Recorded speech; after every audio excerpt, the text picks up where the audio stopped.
दोस्तों, जैसे जैसे समय बीत रहा है, राजनीतिक माहौल और भी तेजी से गर्मा रहा है। ये केवल सत्ता पक्ष और विपक्ष के बीच का संघर्ष नहीं है, बल्कि ये सीधे सीधे भाजपा की अंदरूनी गुटबाजी और सत्ता के समीकरण का खेल बन गया है। उत्तर प्रदेश के हालात इसकी सबसे बड़ी मिसाल है।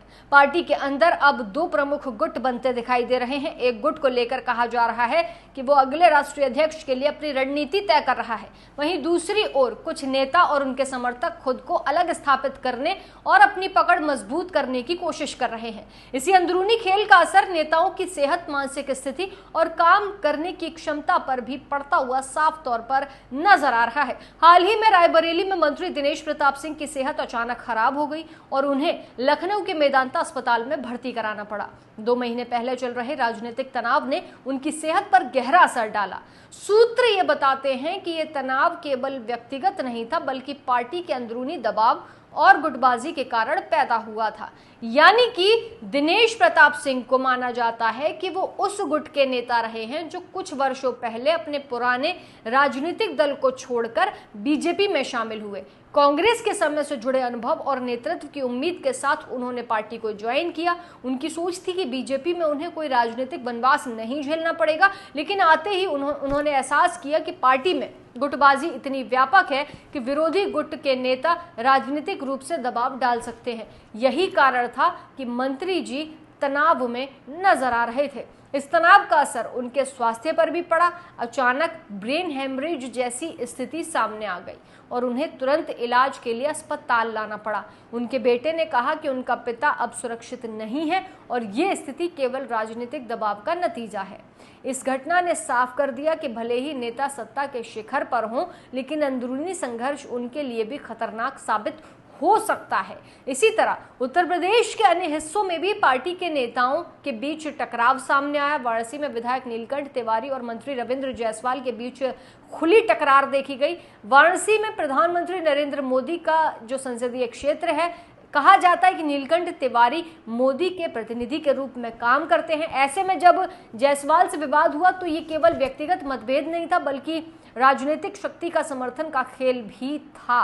राजनीतिक जानकार ये बताते हैं कि पार्टी के अंदर इस तरह की गुटबाजी का सीधा असर सरकार की कार्यप्रणाली पर पड़ता है। जब नेता और मंत्री दबाव में हों तो उनके फैसले प्रभावित होते हैं।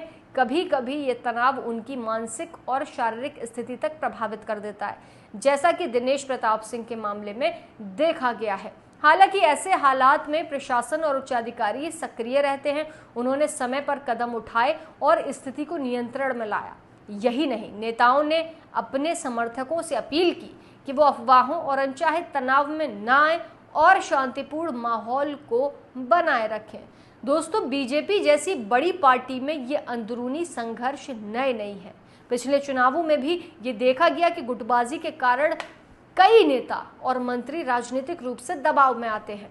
कभी कभी इस दबाव का असर स्वास्थ्य पर भी पड़ा, कभी कभी फैसलों पर, लेकिन इस बार स्थिति और भी गंभीर दिख रही है, क्योंकि कई बड़े नेता अपने गुट के प्रभाव और समर्थन के लिए आपस में भिड़ गए हैं। इसके अलावा हाल ही में कुछ नेताओं ने खुलकर अपनी नाराजगी जताई है। उदाहरण के लिए उन्होंने अधिकारियों को लिखा कि हालिया दौरे और कार्यक्रम में प्रोटोकॉल संबंधी फैसले उनके मुताबिक सही नहीं थे। उन्होंने ये भी लिखा कि ऐसे मामलों में प्रशासन और पार्टी नेताओं को बेहतर नियंत्रण और संतुलन बनाए रखना चाहिए। ये स्पष्ट संकेत था कि पार्टी के अंदर रणनीति, दबाव और सत्ता संघर्ष अपने चरम पर है। उत्तर प्रदेश में अब ये साफ हो गया है कि पार्टी के भीतर भी सत्ता संघर्ष और गुटबाजी का असर नेताओं, मंत्रियों और कार्यकर्ताओं तक पहुंचता है।